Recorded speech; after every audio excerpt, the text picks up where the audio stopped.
Welcome to this session on the shapes of distribution, skewness, kurtosis, standard deviation, and Chebyshev's rule. In this session, we will be learning about the concept of skewness, which is related to the shapes of distribution. Then we learn about the concept of kurtosis, and then about standard deviation. Finally, we'll talk about the Chebyshev's rule related to the concepts we have studied. Talking about the shape of a distribution, now when we talk about the shape of distribution, we are generally talking about, or we are interested in knowing how the data is spread across the different data points, basically how they are arranged. So we'll have majorly three types of distributions, or you can say when we talk about this concept of skewness. So if your data points are spread uniformly across or distributed uniformly, then we have a shape which is called a symmetric shape. Means this point, the central point, is your middle point, which is representative of the mean. So we have the values like ranging from lower limit to upper limit, and we have plotted all these data points based on the data values which we have. So from the lowest value over here till the highest value over here, the data points are spread or distributed. The central point is what is called as the average or mean. Now if it is a symmetric distribution, then there will be an equal number of data points to the left of this line, which is the mean line. Means this value, particular value, represents the mean of this distribution or the average, and values to the left of number of values to the left of mean is equal to the number of values to the right of mean. So it is a uniform symmetric distribution which resembles an inverted bell. So hence it is also known as a bell shaped curve.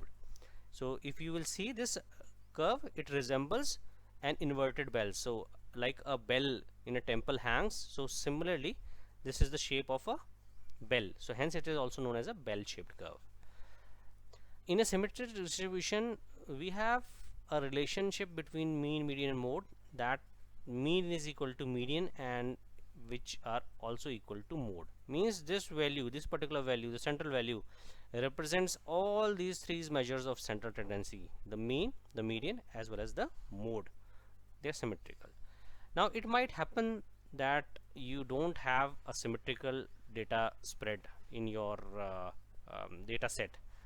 So the data points might be then in that case called to be skewed. The distribution is said to be skewed in that case. So it might happen that we have a spread like this. When we plot the data points from the lower limit to the upper limit, then so the lowest value begins from here, and then we plot all the data points. So we get a distribution such that your data points are majorly concentrated towards the right hand side. Means this side, left side of the curve, is slightly dipped, means pressed. So such a distribution is called a left skewed distribution, and in this case, if we calculate and draw a line corresponding to the measures of central tendency, that is the mean, median, and mode, so we'll have mean as towards the left side. So mean is towards the left side. After that we'll have the median value, and after that we'll have a modal value over here. So mean value, median value, and modal value, this is the order. Mode value is more than median value, and median value is more than mean value. This is the case in case of a left skewed plot or distribution. Similarly, we might have a spread of data points such that the mean is towards the right hand side. That mean is high, so more in value compared to median, and median is more in value compared to mode. So mean is to the extreme right, then comes the median, and then comes the mode. So this kind of a situation, when we have this kind of plot of data points, then what we say, it is right skewed. You can note from all these three plots, whether be it symmetric or left skewed or right skewed, that median is always in between mean and mode. In this case they coincide, but in case of skewed distribution, median is always between mean and mode. So we can say that median value is not affected much by, or to that extent, by outliers or the spread of data points as are mode or mean. So median is often considered a better measure of central tendency when we have a skewed distribution of data points. Now coming to the concept of kurtosis, it is often said that it represents that how much pointed your data point spread is, or, or or or it measures the combined weight of the tails, or it reflects the combined weight of the tails related to the rest of the distribution. So in this case we have three plots. One is this blue colored plot, then we have a green colored plot, and we have a red colored plot. If we can see, this is a symmetrical bell shaped curve. So it is given an example of a case where we have a symmetrical distribution, and the mean, median, mode value will lie in the center. That is this particular point from lower data value to upper level. The central point will give you the mean, median, and mode value of this distribution. As we can see, the middle value is same for all these plots, whether it is the blue one or green one or red one. So this means that they have the same mean, median, mode. All central measures of central tendency are same for all these three plots. Similarly, the spread is denoted by various measures. We have talked about, or we have covered some of them in the previous session of study material, which is there available on the LMS, as well as if we see that standard deviation is also an important, or rather the most important measure of variation. Means how much, what is the spread of your data points around the mean value. That is what we mean by the standard deviation. How much the points are spread to on the positive side or on the left side, negative side of the mean. So in this case, the spread is almost same. See, if middle line is your mean, so on the left hand side and on the right hand side, the range of values or variation is almost same for all these three plots, but they are different. They are not all same. So we differentiate between them or among them by the concept of kurtosis. So we say that this particular red curve rises to the maximum peak, and it is what is known as leptokurtic curve, and in between this green distribution curve resembles almost a normal symmetric distribution curve, and it is called as mesokurtic curve, whereas this blue plot curve is somewhat flatter than the normal plot, so this is called as a platykurtic distribution or platykurtic curve. So kurtosis is a measure or is a concept which helps us to determine how much pointed or how much the tails of the distribution are with respect to relative to the rest of the distribution of data points. We have a concept or a measure called the percentile coefficient of kurtosis, which is denoted by the symbol K, and it is nothing but quartile deviation or range divided by 90th percentile and minus 10th percentile. So difference between the 90th and 10th percentile, that difference we take in the denominator, and in the upper side we have the quartile range, which is nothing but the semi interquartile range. So third quarter value minus first quarter value divided by 2, that gives us the semi quartile range. So semi quartile range divided by the difference between the 90th percentile and 10th percentile value of these data distribution, this gives us a measure which is called as the percentile coefficient of kurtosis. There are several other measures of kurtosis. We are just talking about one of them over here, the most important, and it is found that for a normal distribution, that is the green shaped plot like that, it has a value of 0.263. So if it has got a kurtosis value is higher, then you are talking about this curve, so it is called as leptokurtic. And if it is lower and it is flattened, then we are talking about platykurtic distribution. Now moving further ahead, let's come to a very important point, which is called the concept of deviation, and we use the terminology standard deviation, which is one of the most important measure when we talk about the variations or spread of data points. Now we see three scenarios over here. One is a set of data points which are given represented as data A. Then we have another set of data points which is represented as data B, and third set of data points which is represented as data C. It can be like if we are comparing, say, the profitability of three organizations over several years. So how it has varied over the period of time. So for one company, for second company, for third company. Say for example, we are talking about the quarterly profits. So January to for April to June quarter, then July, August, September quarter, then like that 4 quarters we have in a financial year. So how it has varied for several quarters, past several quarters. So for one organization we plot, and then for second organization we plot, and for third organization we plot, and we get these kind of distribution. So as you can see, basically what we are doing is we are trying to plot fit a distribution curve. So as we can see, these data points, these values are more spread. So they are spread from value 11 to 21. So there are quite a bit of variation between them. So this is reflected by the standard deviation S. So this value over here, for example, it has been calculated to be 3.38 for the standard deviation. For mean is the central point. So average of this, if we take, then we get the value of 15.5.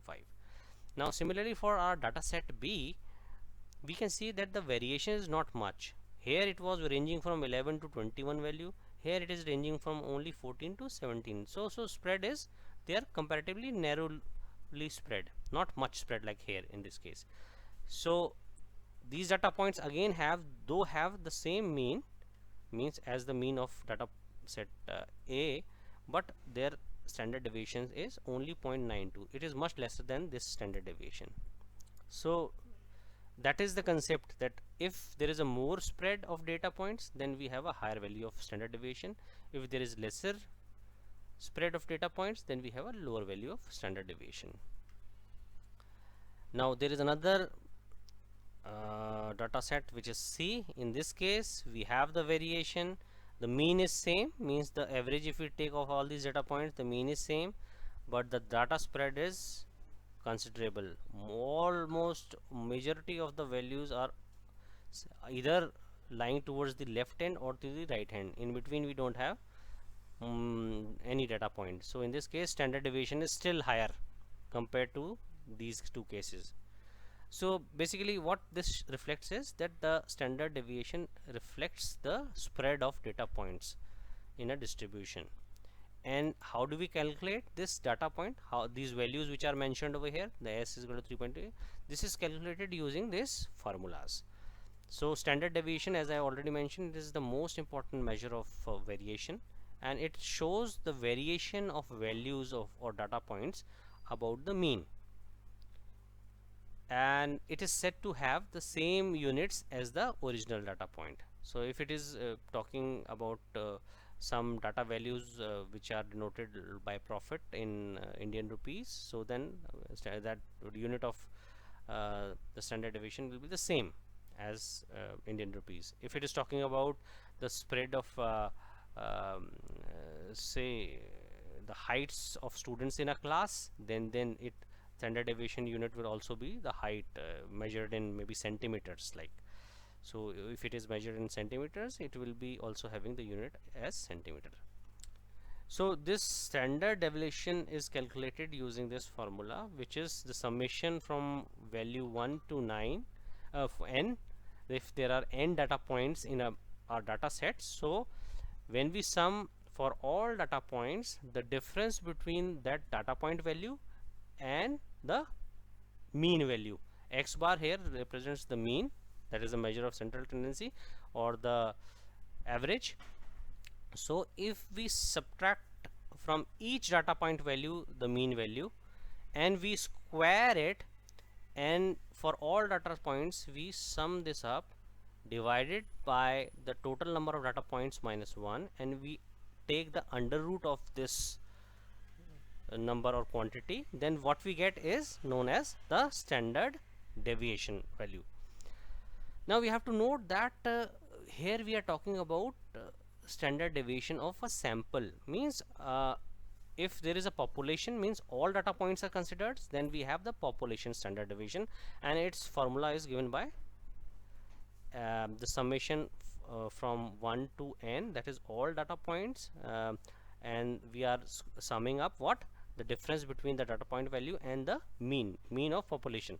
So x bar is a sample mean and mu is what is known as the population mean. If we have all the data points in our population considered, so here then we talk about the average as mean mu, represented by mu. So basically we are talking about the same things, that this formula applies to population case when we are talking about the entire population or all data points, and this formula is talking about or is calculating standard deviation when we are talking about a sample, means a portion of a representative portion of the population. So in this case, in the denominator, instead of n minus 1 we are taking n, means all data points number, how many data points there are. So for example, if I want to calculate the average height of all average height in India, so probably if I go by the population standard deviation approach, then what I will do is I will take into consideration each height of each and every individual. So 1.3 crores, 130 crores, so for all it will be considered, and then from that the mean height of India will be subtracted and the value will be squared, and then all such differences for each individual Indian individual will be taken, and it will be squared, some summation will be done, and then it divided by the total population of India. Then what we will get is known as the population standard deviation, which is represented by this symbol, which is called sigma. Suppose we cannot because of practical considerations, not each and every individual can be considered or his height measure can be had. So then what we can do, we can just go by sample technique, means a representative sample of the total Indian population we take. Say suppose across India we have different cities, towns and villages, so from each one we take depending proportional to their population, we take some few people's heights, and then we calculate this value of standard deviation. So in this case we will be having the mean, which will be represented or which will be called the sample mean x bar, and these data points are for the various data points in the sample, that how many people's heights we are considering in the sample. And then denominator, instead of total n values, it becomes n minus 1, that is the number of data points in our sample minus 1. So there is slight difference, you have to remember this, that when we talk about population, this is the formula which is applicable. When we are talking about sample, this is the formula for standard deviation which is applicable.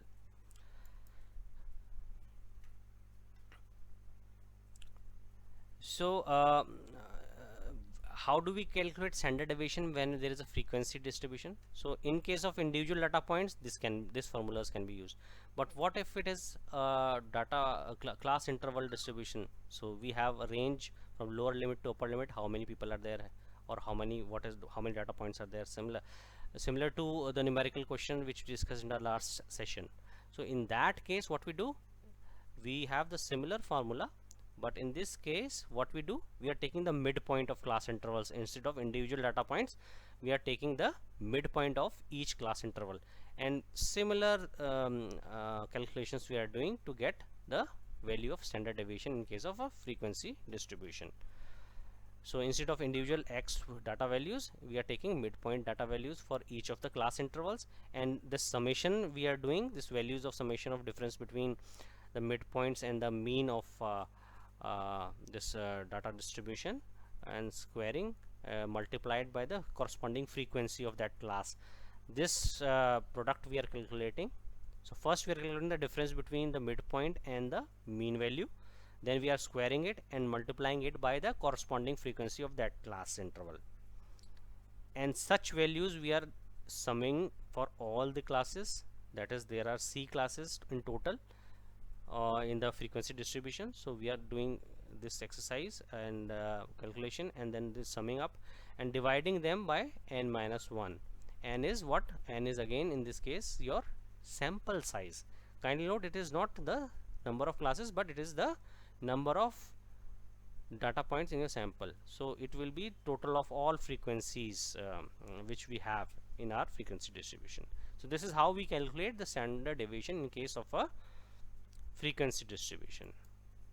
Now coming to, after having discussed the concept of distributions, the skewness, and then the kurtosis, and then the standard deviation, now there is an empirical rule given that in case we have a normal bell-shaped or symmetric distribution like this, where the mean, median, mode values are same, so it is uniform, that is on the left hand side and the right hand side equal values of data points are distributed, then in such a case what happens is, what is observed is that roughly 68% of all the data points or observations will fall between one standard deviation around the mean. So this is our mean. So one standard deviation will have some value depending on the data points values, and using these formulas we'll calculate the standard deviation and standard deviation value. So we'll have some one line like let me show you. So somewhat like this, a line can be drawn on the left side of mean, and a line can be drawn also on the right side of mean at a distance of one standard deviation. So whatever standard deviation value which we have, so means one standard deviation to the left and one standard deviation to the right of mean. So this what it is saying, that these data points which fall in within this range from this value to this value, they will be roughly 68% of all the observations, total data points. Similarly, 95% of all the observations will lie between two standard deviations to the left and two deviations to the right. With two standard deviations spread, they will be covering.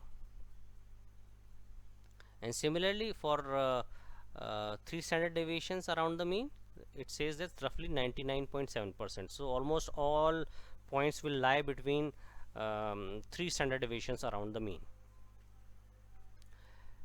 Now this rule is applicable, kindly note, for a symmetric distribution.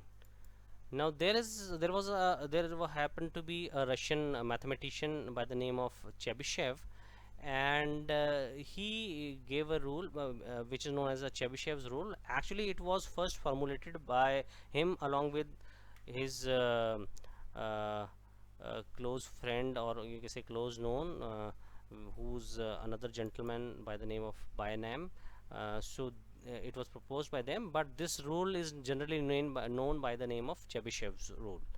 So what this rule is, this rule applies to asymmetric, like the previous rule which we talked about applies to the symmetric distribution, bell-shaped distribution, normal distribution. But in case we have skewed data points or skewed distribution, then what it says is that in such a case at least 75% of the observations will be lying within distance of two standard deviations around the mean. So if we plot two standard deviations around the mean, so this is your mean value in this case, this one mean. So two standard deviations before and then more than mean. So within this two standard deviation range, around 75% of the values will lie. So irrespective whether this is this curve or this curve or this curve, for all it is taking in generalizing that irrespective of whether the curve is symmetric or non-symmetric or it is skewed, then at least 75% of the observations must be contained within the distance of 2 standard deviations around the mean. Then it also establishes that 88.89% of the observations must be contained within the distance of 3 standard deviations around the mean in all these three cases, or at least 93.75% of the observation must be contained within distance of 4 standard deviations around the mean.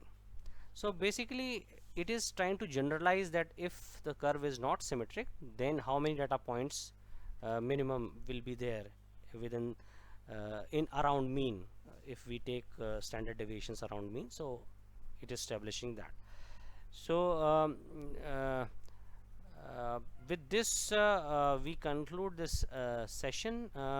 So in this particular session we learned about the different shapes of distribution, about the concept of skewness, normal bell-shaped distribution, left skewed, right skewed. Then we talked about the different the concept of kurtosis, where we learned about the leptokurtic, mesokurtic and platykurtic distributions. Then we learned about the concept of standard deviations, how we calculated the values or measures of standard deviation. And then we learned about the empirical rule applying to a symmetric distribution, and the Chebyshev's rule, Bynum-Chebyshev rule, which is applicable to all distributions, which tells us that how many data points should be there around mean when we consider standard deviations around the mean. So with this we conclude this session. Thank you for being a patient listener.